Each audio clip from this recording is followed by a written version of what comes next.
رشتوں میں جھکنا بہت ضروری ہوتا ہے، کیونکہ اگر ہم ایسا نہ کریں تو رشتہ بہت جلد کچے دھاگے کی طرح ٹوٹ جاتا ہے۔ خاص رشتے وقت، قدر اور عزت مانگتے ہیں۔ اگر ان تینوں چیزوں میں سے ایک بھی چیز کم ہو تو تعلق اپنی میعاد کھو دیتا ہے۔ آپ کو اکثر دیکھنے کو ملا ہوگا کہ آپ کسی کو اچھا کھانا، اچھے کپڑے اور رہنے کے لیے اچھا گھر دیں، لیکن اسے عزت اور پیار نہ دیں تو جو چیزیں آپ نے اسے دی ہیں ان کی بھی کوئی حیثیت نہیں ہوتی۔ پیار، محبت، عزت کسی بھی رشتے کو قائم کرنے کے لیے بہت ضروری ہے۔ جب ہم اپنے خاص لوگوں کو وقت نہیں دیتے تو ایک تو وہ ہم سے ذہنی اور جسمانی طور پر دور ہو جاتے ہیں، دوسرا پھر کوئی راہ فرار اختیار کر لیتے ہیں۔ ایسے ہم بہت سے ایسے لوگوں سے محروم ہو جاتے ہیں جو ہماری زندگی میں اہم ہوتے ہیں۔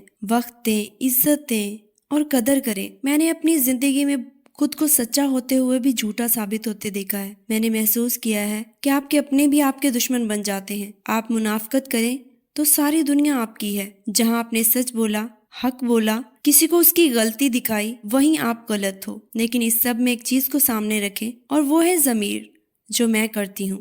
صحیح اور غلط میں خود کو ضمیر کی عدالت میں کھڑا کرتی ہوں اور پھر چھپ کر آنسو پونچھ کے مسکرا دیتی ہوں کہ میرا اللہ سب دیکھ رہا ہے، اور زیادتی کرنے والوں کو وقت آنے پر منہ کی کھانی پڑتی ہے۔ بس صبر کریں اور اللہ پر چھوڑ دیں۔ یہ دنیا اور اس کے لوگ کبھی آپ کے نہیں ہو سکتے۔ جب میں نے خود کو اکیلا محسوس کیا، اپنے غم بانٹنے کے لیے ایک بھی انسان میسر نہ آیا، تو اپنی ہر سانس کے ساتھ اللہ تعالیٰ کو اپنے پاس پایا، اتنا پاس کہ میری تنہائی میں بھی تنہائی نہیں رہی۔ دنیا کی شور سے بیزار ہو کر میں نے جب بھی اسے پکارا ہے، اس نے مجھے سنا ہے، مجھے تسلی بھی دی ہے کہ کوئی ہو نہ ہو وہ ہمیشہ ہر پل میرے ساتھ ہے۔